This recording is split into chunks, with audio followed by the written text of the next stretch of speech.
Good afternoon, and welcome to Fuqua's Distinguished Speaker Series. I am Rachelle Olden, one of your executive fellows and a second-year MBA student. We are pleased to welcome today the Chairman and Chief Executive Officer of DaVita Incorporated, Mr. Kent Thiry.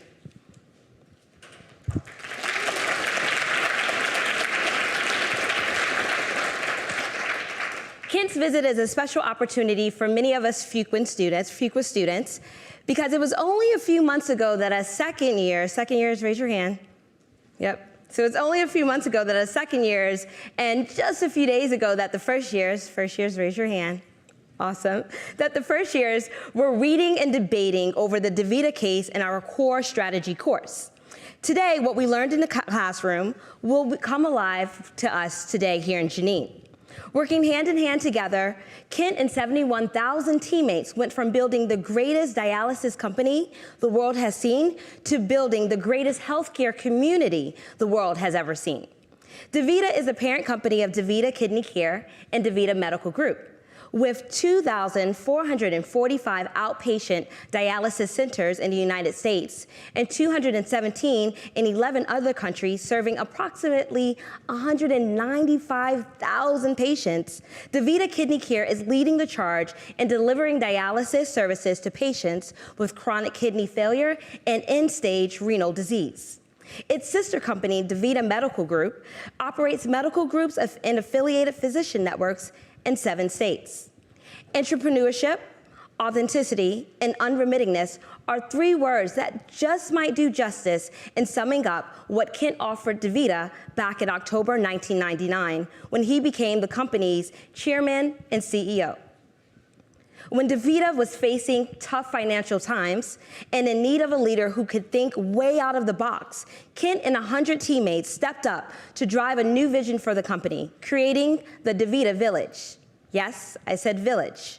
DaVita is not only a Fortune 500 company based in Denver, Colorado, with approximately $14 billion in annual revenue, it's a real village, a community of people whose core values include team, one for all and all for one, and fun. That does sound a bit like Team Fuqua, and Kent is their mayor. Over 6 years, Kent engineered an impressive financial turnaround and successfully developed a strong community-like culture. His leadership philosophy is a subject of study and a discussion at business schools, including his alma mater, Harvard, we won't blame him, and major outlets such as the Wall Street Journal. Some have gone as far as calling DaVita culture unconventional and eccentric. Having experienced the DaVita way for myself in meeting Kent in April 2016 during a pre-MBA visit, I'd call the culture passionate. The villagers embody the Italian meaning of DaVita, giving life, dedicating their head, heart, and hands to pursue the mission, live the 7 values, and build a healthy village. We are fortunate to have 4 of our very own second-year Fuquans headed to DaVita next summer. They're over there. Raise your hands. Awesome. Kent is known for following the mantra, they don't care how much you know until they know how much you care. We are especially excited to hear how much Kent cares about DaVita and the DaVita community. Please join me in welcoming Mr. Kent Thiry, the Duke Way. Thank you.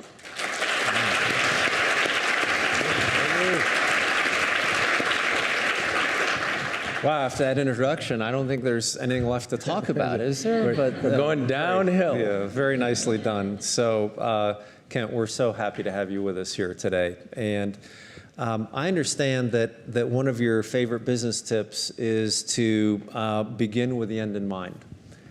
So, given that, when we all walk out of here at the end of this session, what do you hope we will have accomplished? Damn, these are tough questions already. Yeah. Well, I would say what we believe at the Village is that we're sort of sharing life's journey at the continuous process of growing as a human being and hopefully as a leader, given the kind of roles that so many of you will play. And so I would hope that we've provoked a few thoughts in all directions as to how we can accelerate our stumbling down that path. You know, it's never fair when your own words are used against you, is it? But let's go into the case that so many people. So a bunch of you are studying DaVita, right? And if you're a second year, you studied it last year. So they clearly want to hear from the CEO about what was the right answer. So what updates would you give in terms of the case they've all been studying on entrepreneurship at DaVita? Yeah, I think what I would say about DaVita's experience with entrepreneurship is that we're a persistent, sort of tenacious bee at this point. I don't think we're a role model for success, nor have we failed to try or failed in each try. And I think to create and sustain a sense of entrepreneurship is a bit of a journey in and of itself, because there's a lot of internal pressures that make it difficult. And so we are fervent believers. We think it's terrible to create a big company that then has to survive by buying other big companies. It's terrible to become a big company and be too narrow so that you cannot sustain growth forever. And so we think it's an absolute strategic imperative to get good at entrepreneurship, and so many companies don't, which is why they go away. They go away because they can't attract the talent. They go away because they don't develop the new services, or they're overpaying for them because they have to buy them too far downstream. So we believe in it passionately, and we're hoping to improve our grade from a B in the next decade. Okay. So I don't mean to say this in an unkind way, but I think that DMG has been a drag on earnings. And so does that lead you to rethink your strategy in any way in terms of how you think about integrated healthcare delivery and so on? Yes and no.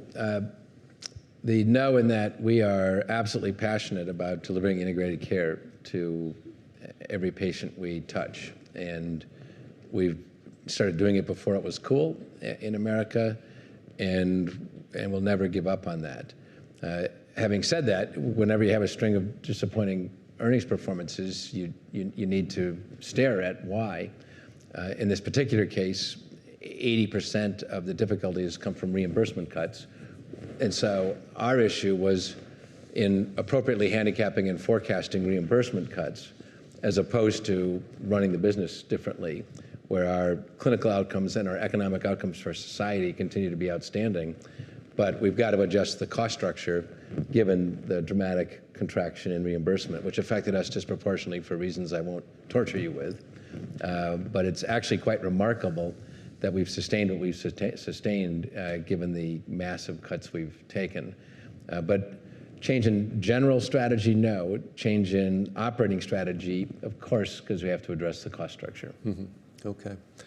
So let me jump into some of the things that have created quite a bit of buzz for DaVita, such as the village idea. So where did this idea of a village come from? Yeah, I would give a sort of a two-part answer. One is I was raised in a small town in Wisconsin, and so I've actually lived in a community. And I think some people who are raised in certain environments nowadays have never actually lived in one. And in that sense of citizenship and that you're kind of in it together, and the community cares about the community, and people feel some allegiance to the community. That's how I was raised. It was a community of only 12,000 folks.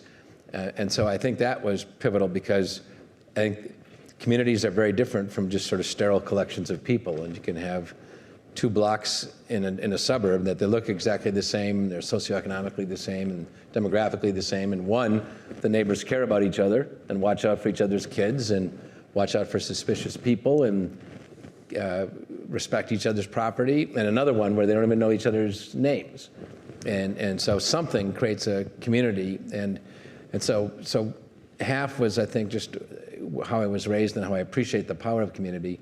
But second was conceptually that I believe that CEOs and companies should feel an immense moral responsibility to help take care of the people that work in their enterprise and add value to their lives beyond a paycheck. And in fact, it's this beautiful reality that there's so much good we can do for the world just by creating a better place to work, separate from what you do on charity boards and separate from your philanthropy, and in our case, separate from what we do take care of patients, that it's an amazing opportunity to achieve your net worth ambitions while doing good for people by being a differentially healthy place for people to work. And in searching for the language to do that, it was about 18 months in that I realized just talking about mission and values and more abstract concepts of social contracts wasn't cutting it with, now we have 20,000 technicians that make $15 an hour. There was nothing wrong with that.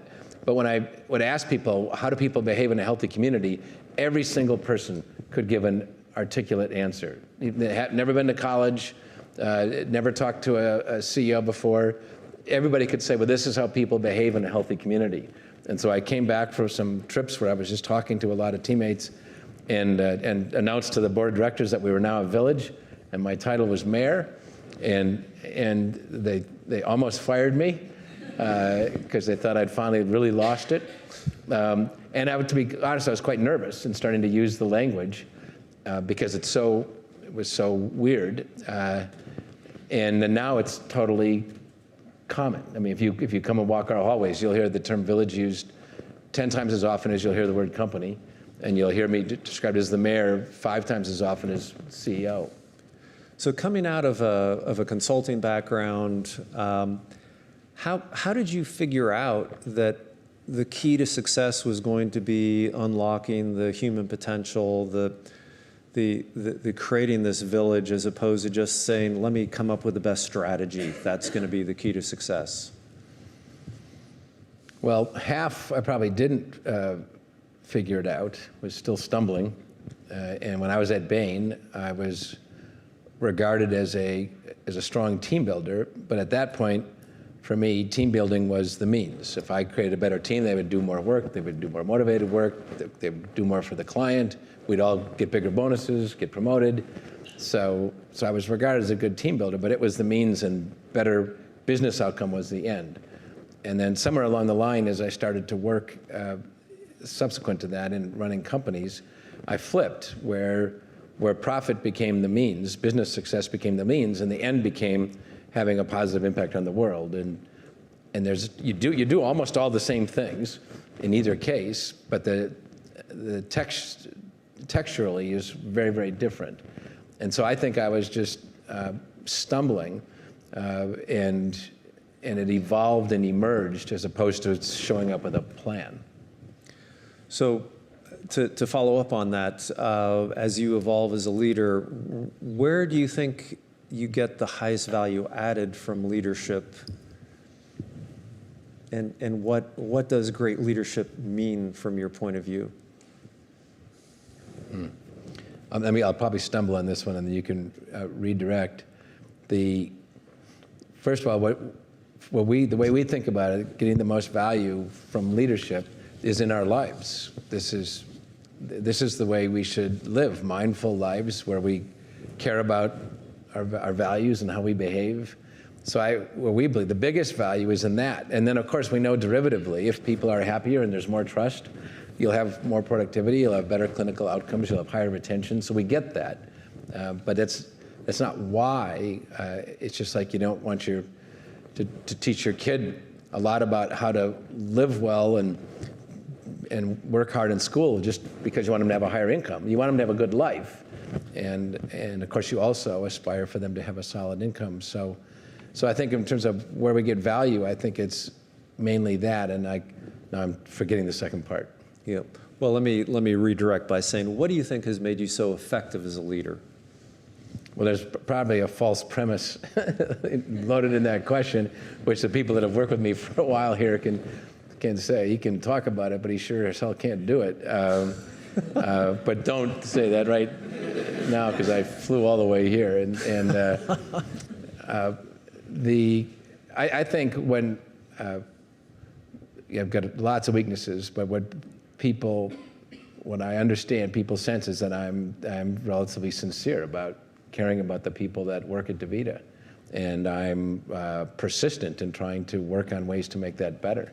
And so they cut me a lot of slack when I mess up, either in a business way or a behavioral way, because at this point, a whole bunch of them trust my intentions. and not in some naive fairy tale kind of way. You can't pay everybody what you'd like to. You can't ignore the fact that sometimes you buy and sell things and all the rest. So we don't pretend, just like if you're a mayor of a village, there's times you have to tear down homes to expand a road. There's times you got to change zoning in a way that leads to issues for people. But it's all part of protecting the village. So I think where I get reasonably good scores is on basic intentionality. So you've been very outspoken in terms of the need for all leaders, yourself included, to continually learn, develop, and grow, and to get honest, transparent feedback. So I want to talk about some of the things that you've been open about in terms of feedback that you've gotten, and how you reconcile this clear sense that the organization trusts you, believes in your good intentions, and yet you have self-reported that you don't say enough nice things, that you give too much criticism relative to the praise. Who gave him all this stuff? This is really good. I've had 360 done every 12 to 18 months at my request with an outside consultant who comes in and collects feedback. And there were a couple things. You get a 360, you change right away. You're appalled at facing certain behaviors. And then there are other things.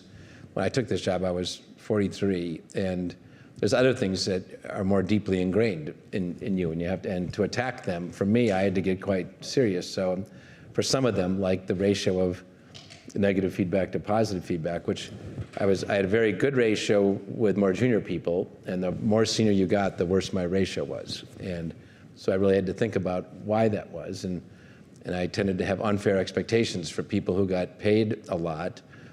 And I thought that we just all had to be relatively ruthless and working on getting better and better and better because it's what we deserved given what we were differentially paid. But that was the totally wrong paradigm, because the senior people were good people too, and they needed a reasonable ratio. And for a couple of these areas, I had to give myself a daily score, because the analogy I was used was like an alcoholic. My brother is 13 years sober now. And in the beginning, he had to win that battle every day. And so I had to give myself daily scores so I could crack the habit of doing the negative feedback, and had to force myself to explore why I was doing it as a part of that daily journey. Because it was a deep enough issue, I was not going to just suddenly have an epiphany and behave better. I would behave better for 4 weeks after the 360, and then I'd regress to my prior level. Yeah. Did I answer? Yeah. So an earlier version of this that you, again, disclose, it's not like you're hiding this, was that you would get mad too often. And so I'm curious, like Coach K, have you heard of Coach K? Yes. Yeah. Best basketball coach ever. But anyway, so Coach K has talked about anger as a strategic tool in his leadership arsenal, which is, you act like you're angry as a way to just communicate, hey, we got to change this. Were you getting mad strategically, or were you just getting mad? Unfortunately, it was not of the strategic variety. No, I think I felt the pressure I felt for the organization to succeed, and because the organization succeeding was required in order to be able to do profit sharing for people, to continue to grow, to sustain and retain the great leaders or good leaders, the rest. And so when I would have too short a fuse in saying, oh my God, this kind of stuff could put everything at risk. And so anger was a grotesquely inappropriate reaction, but nonetheless one that I would have. And it took years to, and a couple of these areas now I get much better scores than I used to, because I still get them checked every 12 to 18 months. But it was a real journey to get there. Yeah. So let me switch to something that's wildly different, which is in addition to maybe sometimes getting mad and being too critical, you also will put on a musketeer's costume and uniform. Excuse me, a uniform. You will lead call and response chants, and you really get into character. Is that natural for you? Is it over the top? I mean, tell me about what's going on there. The method to whatever's happening.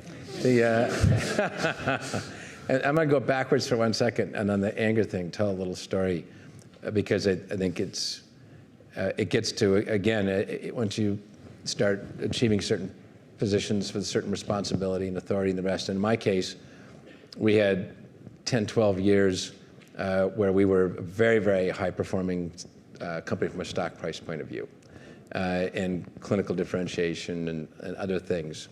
And in that situation, the CEO becomes quite powerful. And it's easy to also therefore get a little bit numb to the criticisms that might come in the 360, because you kind of go, other people don't get the pressure that you're under, and all the rationalizations you might do, and the stress that you feel, and all the rest. And there's a limit to how much people will push, because at that point you're just at the peak of your sort of perceived and actual power and efficacy and the rest. And so I felt a time or two, I was worried I was not intensely enough pursuing my own personal growth in those realms. So a couple times I took my 360 back and gave it to my parents, my wife, and my kids. And that was particularly humbling, which is what I was worried I needed. And the one story I sometimes tell is I gave it to my daughter, was 13 at the time, Christina, and she's now 27, and she read it and came back downstairs and said, "Daddy, I read the report," and I said, "Okay, honey, what'd you learn?" And I was hoping she's going to say, "Daddy, they say you're a strong leader, and they say they like working with you, and they say they're proud of all the village's accomplishments," and she didn't say any of that. Instead, she goes, "Daddy, I don't get it, because you tell us that if someone does their best, that's what counts in life. And in here it says sometimes people do their best, but you're disappointed and you get angry with them and make them feel bad. So what's up with that, Daddy?" And I, my jaw kind of drops, and I'm staring at my little beloved daughter, and I'm asking myself why in the hell I gave her the report. And finally I said, "Well, Chrissy, Daddy just hasn't grown up enough yet in that way." And now she's totally befuddled, because she says, "You're older than the hills, and my understanding is they let you run the place, and you can't even behave the way you tell a 14-year-old, a 13-year-old. So anyway, I think keeping yourself on a growth trajectory requires having people around who will be very objective with you, and sometimes requiring very structured programs of self-awareness, at least for me." On to the uniform. It was not intentional.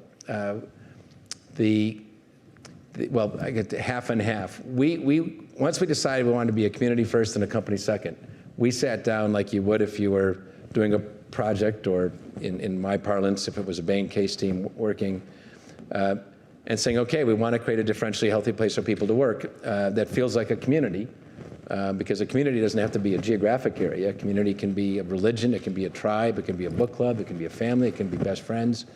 There's certain attributes of what represents a community, and we want to be a community first, company second, and we established the sort of 5, 6 pillars. I still have the slide of what it takes to create a sustainable community, and one of the boxes was language, and another was traditions, rituals, et cetera. That's what healthy communities have, and so the notion of having some of our own phrases and words made a lot of sense to us. That's what healthy cultures do, and then it was just by chance that in the very first meeting, in the first 9 months of my time at DaVita, we woke up every morning knowing that if a single bank asked for a single dollar, we were bankrupt, because we couldn't pay We had broken every covenant. We were close to missing payroll on 8,000 people.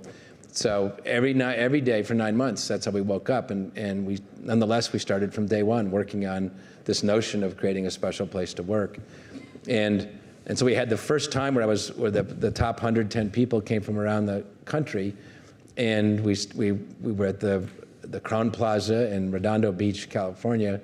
And that night we had our first dinner. And I'm meeting all these people for the first time, except for maybe the 15 that were at corporate. And the second floor of a cheesecake factory, where we had the dinner. That's all we could afford. And the last minute, a couple days before, I said, go buy, at that point, some costumes, because I had recently seen a movie called The Man in the Iron Mask. And I said, we're going to need a skit. It's going to be a pretty brutal day. We're going to go over our financial situation. We're going to talk about the dream of creating the greatest dialysis company the world had ever seen and sharing life's journey. And a whole bunch of them are going to think it's a bunch of bullshit and sort of retention rhetoric and wondering about this MBA whose last company got taken over, and is he just going to flip this? And so it's going to be quite a day. And so let's, for fun, do a skit at the end.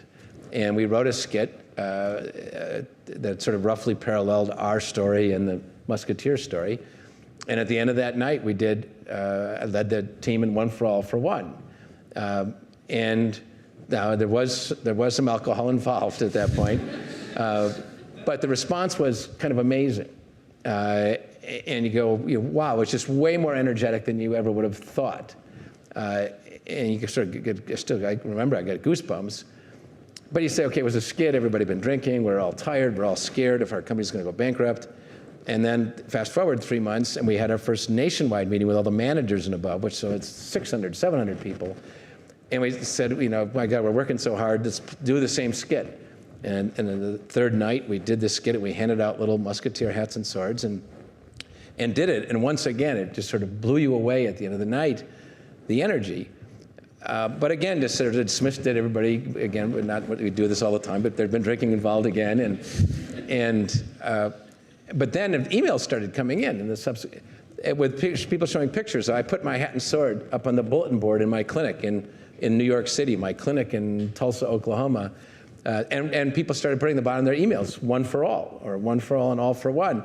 And it took me about 2-3 weeks to realize, oh my God, we really struck a chord. And fast forwarded all the way then, that we realized how much people want those words to be true. And if they sense they might be true, they say them with great energy. And then we also, at that point, I decided we were going to work on some other phrases, because if you have a tribe that is spread across the country, you have to have shared language. You have to have shared stories. And so right in that same period, we worked on other call and response, all of which means something to us. And I won't torture you with what they are, but they mean something to a very high percentage of our people. And it's way more powerful to say them that way, 4,000 people cheering in a room, than delivering some boring speech. So you're in a profession where CEOs don't last that long. And you've lasted a long, long time. Not that you're old, but you've lasted a long, long time. It was implied.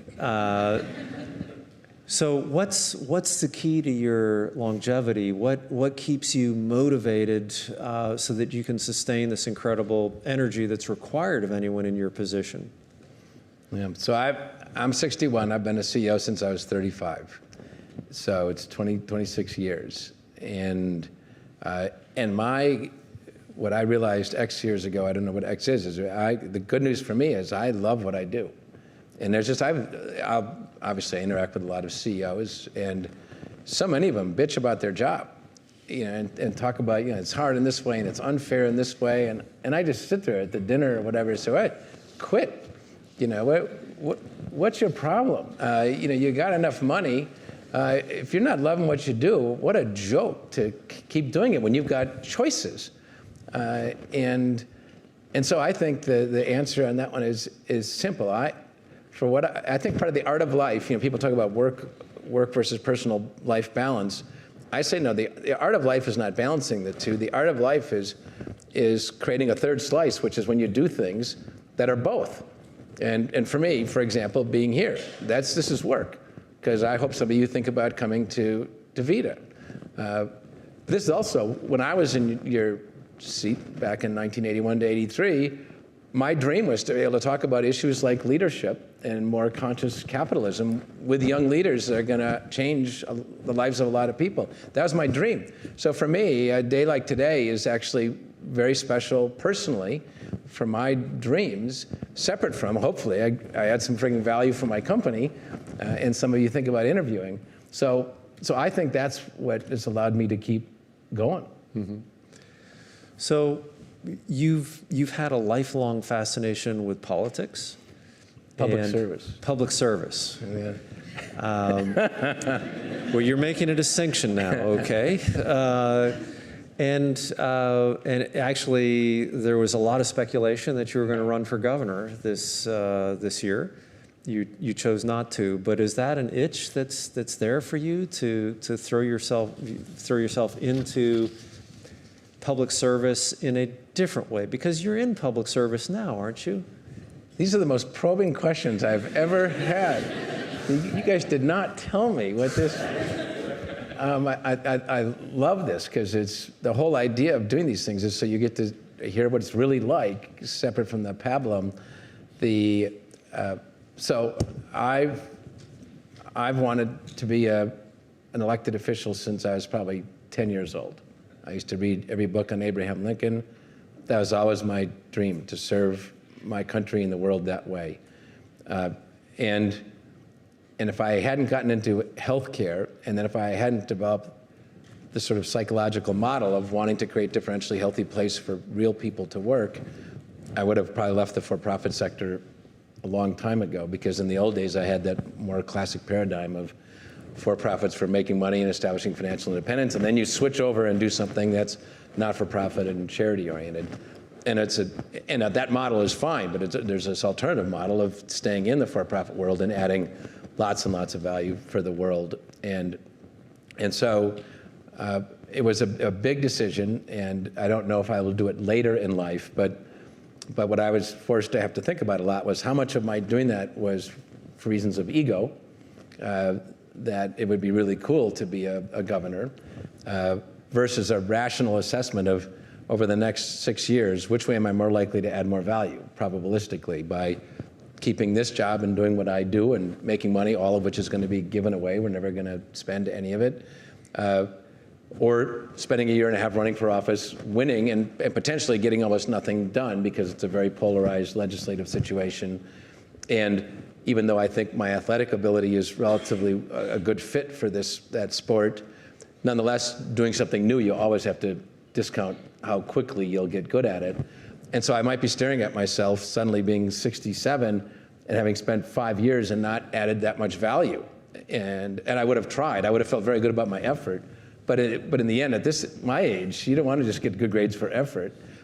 Given my alternative path, it's very high probability I can get good stuff done. And so that was the calculus: how much ego and what's highest and best use. And then lastly, in part because of some of the issues we've had in the company from a performance point of view, would it be an irresponsible time for me to leave the village that I love? And the answer on that one was, there were variables across all that spectrum of issues, but would not have been a great time for a departure.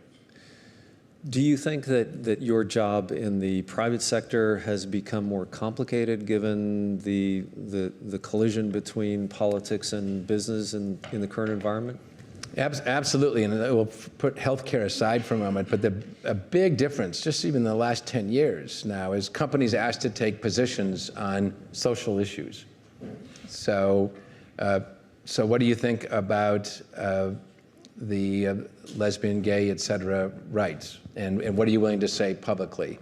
Are you willing to sell products or services to certain people? What are you going to say about Charlottesville? Publicly? When are you willing to criticize the president? Now, these 10 years ago, the incidence of CEOs being asked internally or externally to take stands on these kinds of things was literally 1/20th what it is today.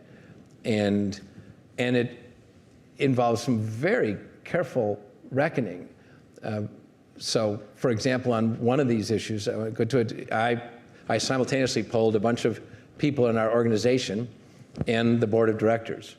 And the people in the organization were 80% in favor of my taking a very public stance in writing with the media. 80% of our board was against it. And these are good, thoughtful people. They just said, we don't have a dog in that hunt. You know, your private views are your own. Putting the company at risk is irresponsible. You had lots of patients you're accountable for and all the rest. If you're subject to political retaliation, you're going to not be able to give raises to nurses. They're going to leave. Your clinical quality is going to go down. People are going to be hurt. So that's, that's just a new part of life for a CEO. Yeah. Okay, and that's going to be a new part of life for all of you. And so I want to ask one more question before turning it over to the audience, which really turns it around in terms of advice for the students, which is you use the phrase corporate athlete. So what does it mean to be a corporate athlete, and how do you build better capabilities as an athlete? Yeah, so we in general, we lean towards hiring for athletic ability and character versus specific skill sets or experience sets. We do that because we believe that growing general managers and leaders is the single best thing we can do for our village. And unless you have that philosophy at the lower levels, people don't accumulate this set of experiences which allow them to be excellent general managers and leaders. And so we need to have more fluidity in how people move around and demonstrate athletic ability and accumulate less in any one category, but more overall. And then we need young people who are brave enough to do that, because no matter what they say when they're in the second year in school, suddenly they're doing well in one area and they're comfortable with their boss, and they know they're going to keep doing well. And you say, I want you to move into a whole other area where you're actually going to be behind everybody because you don't have domain knowledge, and it's going to be with a new boss. And suddenly all the things that they thought strategically go out the window. And by the way, they just had their first baby, and they want more, make sure they maintain this optimal control over their work-life balance and all the rest. So that's what we mean that we believe in general athletic talent, and then we invest disproportionately compared to most companies to develop it, and then we need people who are oriented that way. Okay. All right, I'm going to turn it over to the audience. Questions? Or advice. Here we go, back here. Have you got a microphone? Yeah, and there's one in the middle, too. Okay. It's a little dark up here, so you might have to wave your hand. Yeah.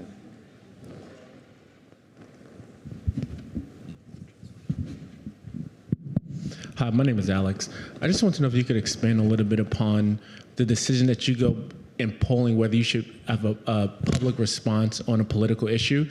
I know in your instance, you said you just did a poll of your workers and a poll of the board, but is there are there more steps in that in terms of coming up with your private view, or are you saying this is the company's view? And just could you expand upon that a little bit? Yeah, so there's no pat answer to this, because each one of these different situations is a bit different, whether it's North Korea or Charlottesville or gay rights or gay marriage or whatever. So the answer is always different. And I think what we're developing over time is a set of sort of filters for thinking about it, which is kind of to what extent can we say something that we think is reflective of the overwhelming majority of our people? Because some companies come out with something and literally half their employees, not for our parlance, it's teammates, disagree. Well, a CEO should be real careful before he or she says something that half. And so, for example, in some of these cases, we have 75,000 teammates. We have a very substantial percentage who voted for President Trump. And they're thoughtful people with good hearts and good brains, and they did that. And so if I'm going to say something critical of the president, I better be damn thoughtful about making sure that it's said in a way that is not inconsistent with their basic view of the person. and is more transactional. So there's questions like, what percentage of your employees do you think that way or not, and why? Second is, what realistic probability do you have of impact, of it making a difference? Third is for how many of your teammates will they be exceptionally pleased that you really like the fact their company is taking that stance. It's legitimate to count that. Fourth is, how will your customers react, customers, clients, partners? Fifth, what expectations are you creating for commentary on future issues? And if you say yes to commenting on one, and then you don't on the next, are you going to get reamed for that? And then so you have to be prepared to explain why. 6 or 7, whatever number I'm on, is to what extent are we at risk of getting retaliated against? Because we live in a world where we deal with Congress all the time. And I sit with the senators from both parties all the time, as well as in state legislatures. 7th is, of course, your basic moral code. 8th is, is it going to be more a thing about what I believe versus what the village believes? So that's, then 9, of course, is what's the tone going to be? And is there a way, because so often when these things pop up, it's almost like you're given a relatively binary choice. Say this or nothing. The world's way more nuanced. And so in many cases, we think it's an opportunity, and at least 1 or 2 times we achieved it by writing something that sort of everybody said, okay, that's a useful way to parse it. It's not binary. It's not black and white. You don't have to demonize people. You can express disappointment. You can talk about why you feel disappointed, why you're uncomfortable. That's very different from saying, so-and-so's a schmuck that really messed up. So those are some of the filters that are emerging now that we go through it with more and more frequency. The first time we didn't have any such list, and I just ended up talking to a bunch of people.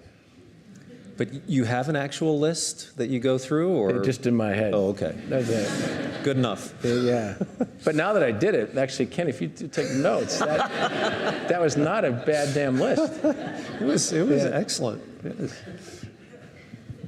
And the fervence with which your teammates believe in some of this stuff, and so they'll come and demand, they'll say, how can you not write about this?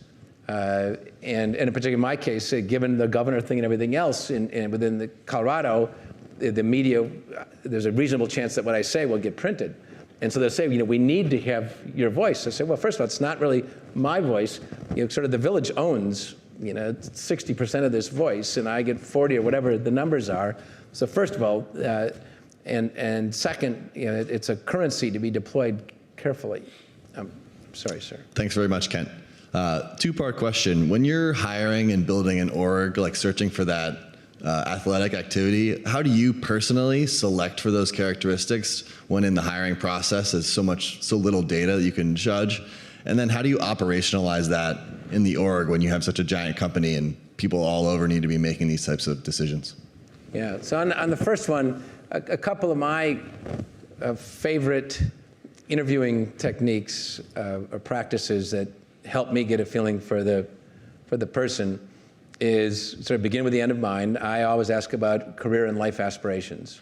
I want to know how articulate and thoughtful the person is about what they want to do with their own life. And then typically I'll ask why. And then separately, if a person's been out of school a while, I ask them to go through every single decision they've made. What college, what major, what first job, what graduate school, what concentration in graduate school, what job. But I said, I don't want to hear about anything great you did at any of those places. Yeah, I just want to know why you chose what you chose each time.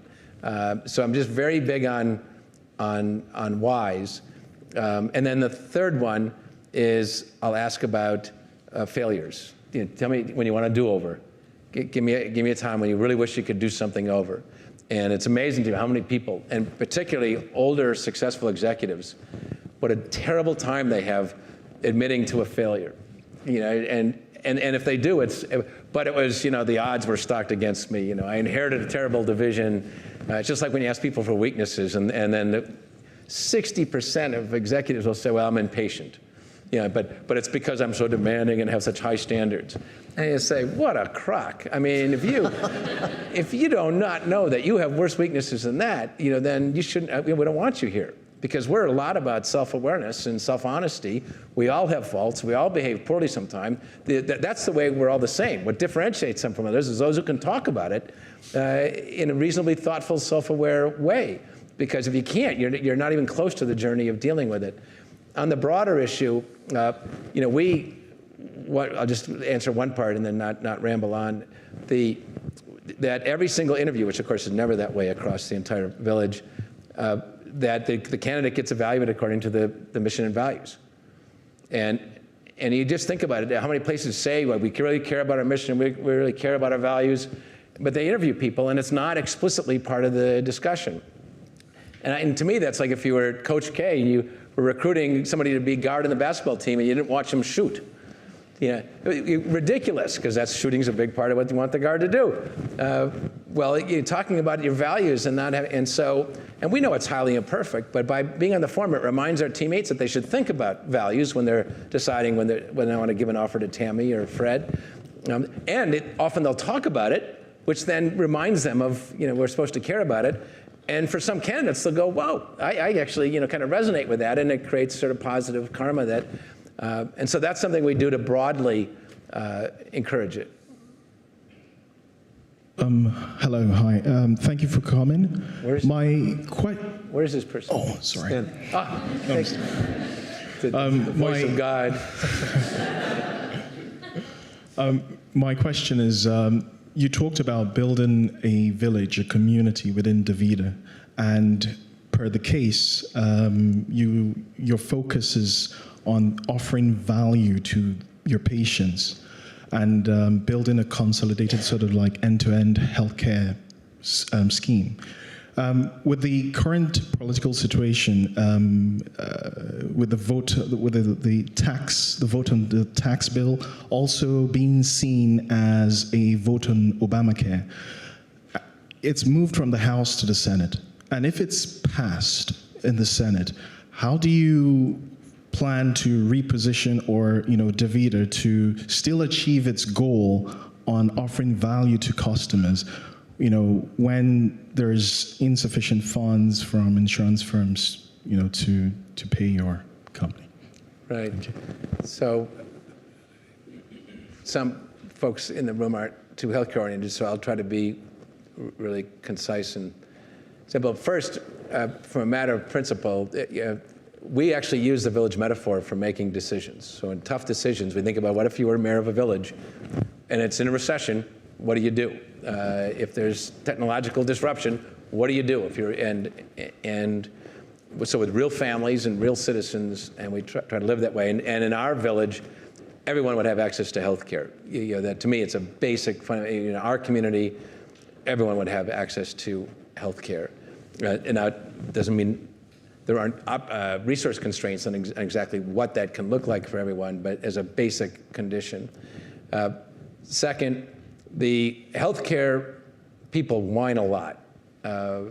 And we are the most generously funded healthcare system in the world. And so get over it. We waste a lot, and we own that as an industry.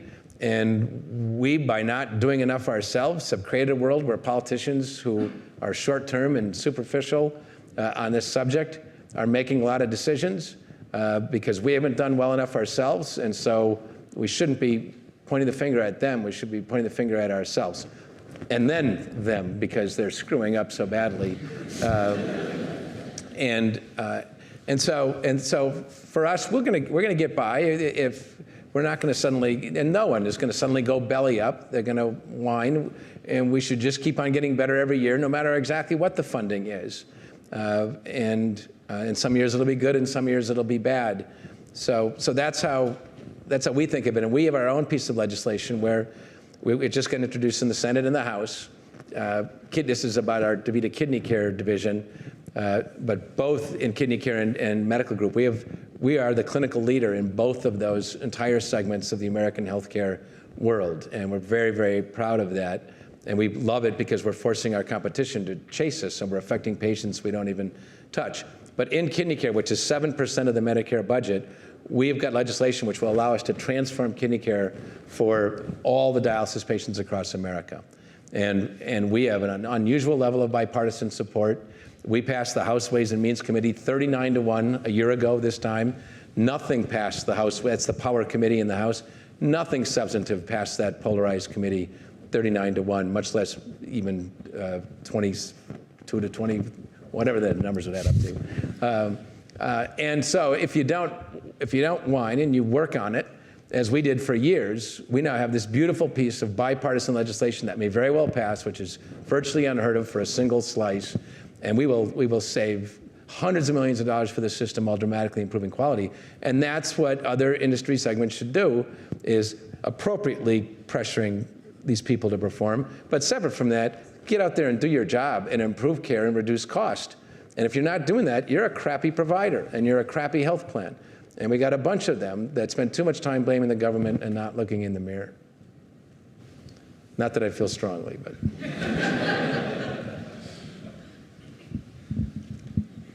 And there's one there too. Hi. So my question is around the case again, the entrepreneurship initiative of Paladina Health. So we're sitting in class and brainstorming, and we had some ideas, but I wanted to hear your thoughts on kind of what was your long-term vision when you started Paladina Health, and whether you think you've been somewhat successful at it. Yeah. So Paladina Health, I get excited about a lot of things, but Paladina Health, the idea, this, for those who might not recall, this is where we go to employers and help them. We have an on-site or a near-site primary care clinic. And it is beautiful what it does, because you have lots of real world people who, to go to a normal primary care physician means they got to make an appointment. It's 3 weeks out. It's from where they work or home, it's a drive. They got to take time off. It disrupts taking the kids to school or whatever else. They're gone for a long time. They go there, they sit and wait. They get 7 minutes with the doctor, and so it's a productivity. It's abysmal, and both in terms of inefficiency and in value and follow-up, because so this case, it's a very focused group. They have our physician's cell phone number, and it can call it 24/7 in most cases. And there's follow-up, and so we'll check, and the physician and the staff will follow up to see, are you taking your meds? Are you losing some weight? Are you doing whatever else? Which has a tremendous difference in terms of actual teammate/patient engagement. And for us, for like-minded employers, it creates this ability for an employer to demonstrate that you care about people, and you care about helping them take care of themselves and their family. And then over time, we hope to evolve our service capabilities so we can become more and more of a partner in health and prevention versus more treatment, which is where we're about now. So that's the notion behind it. Thank you for coming. My question is about DaVita's international expansion. As you've moved outside of the borders of the United States, what have you learned? A lot.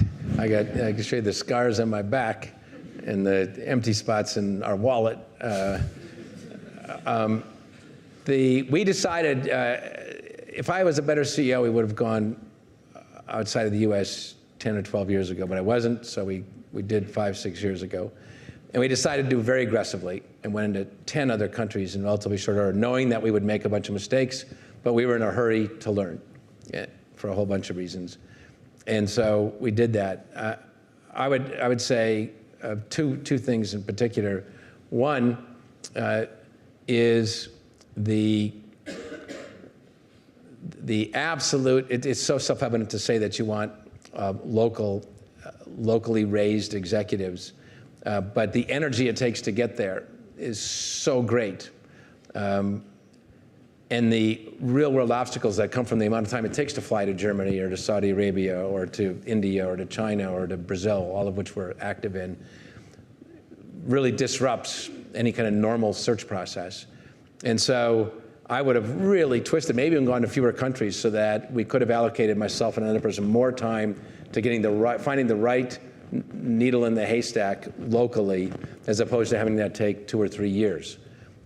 So again, we would have said the right thing And I went out and talked to a bunch of other friends, CEOs who had running multinational companies for a long time and got the right advice, but it needed a much more radical approach.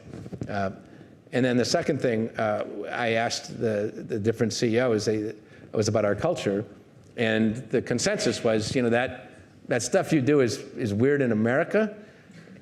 Forget it in Saudi Arabia, and China, and Poland, and Colombia, and so leave it at the airport. And so for the first year and a half, we took their advice.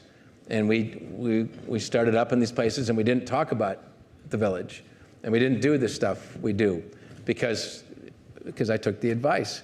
And I was giving a talk in India to 125 software engineers, and just a talk, I could tell it went totally flat. And so I went up to the boss after, and he and I had enough of a relationship, so I said, be honest with me, that didn't go that well. And he said, KT, go walk through their cubicles, because they had come in on a day off to be with me.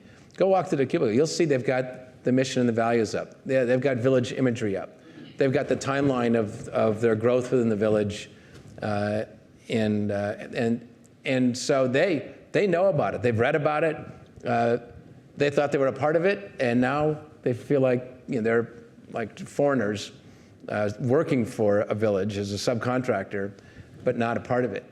And I was so angry with myself and appalled. I immediately sent a voicemail back to the States saying, from this moment forward, we are one village across the world, multiple neighborhoods, one village, and I'd much rather make that mistake than the mistake we're making now. And what we found out is that our values are not DaVita values, and they're not American values, they're universal values.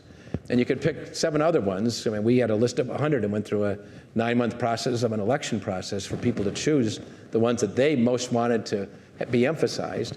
And from that moment forward, we've been one village, and some of our healthiest neighborhoods in the world are outside the US. And part of that is because people in the US, especially after you've worked with us for a while, can kind of take what we do for granted. People in other countries don't.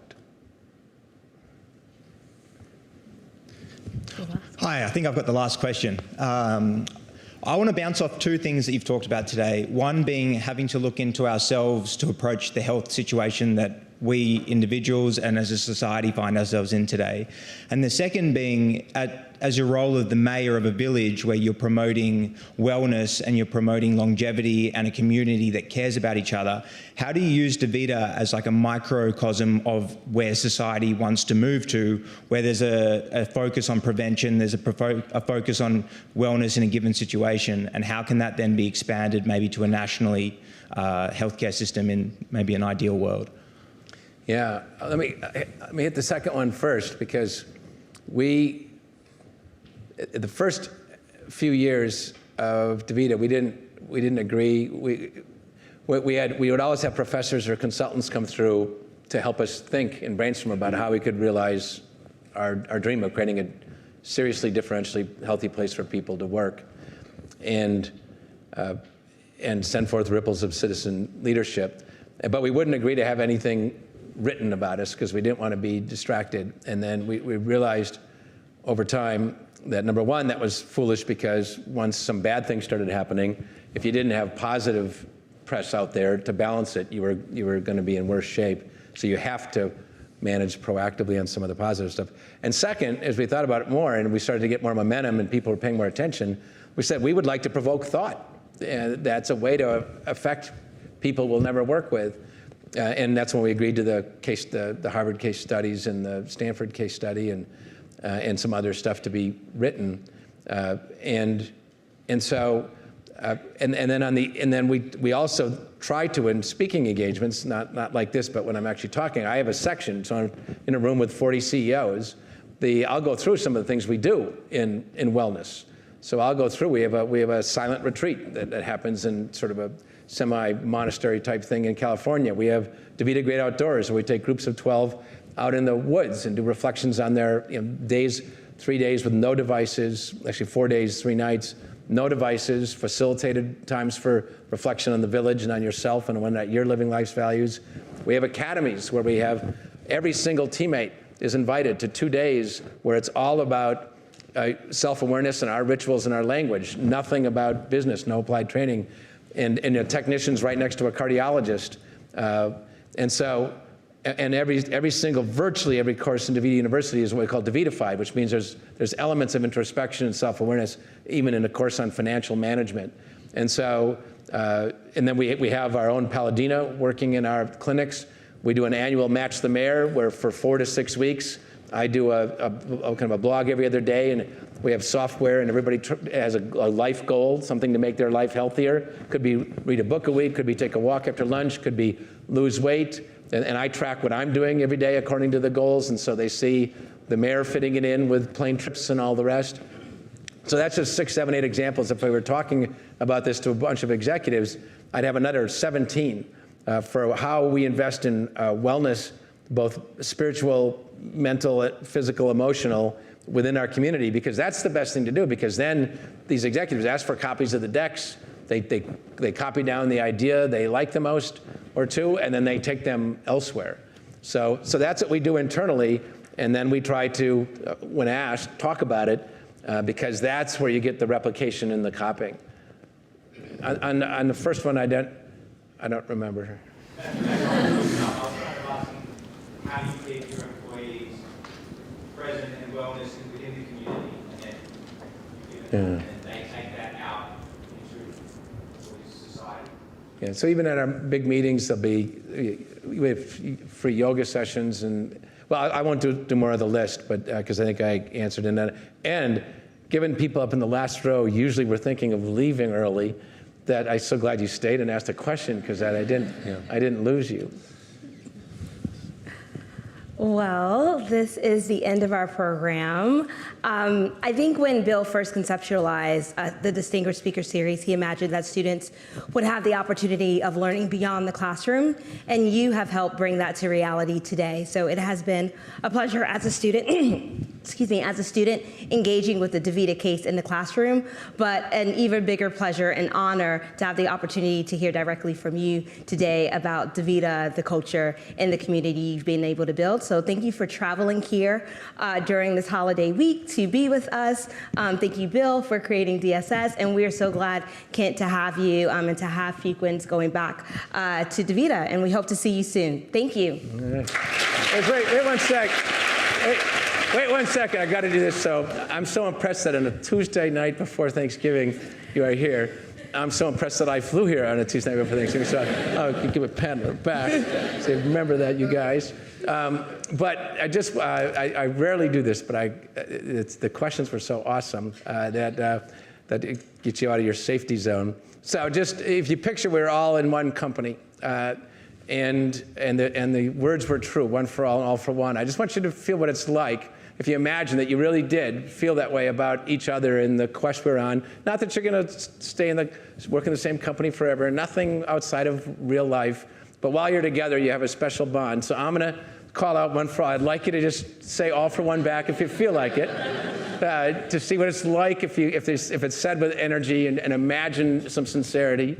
So if we are to build the greatest dialysis company the world has ever seen, let it be like this one for all. Damn straight. Good night.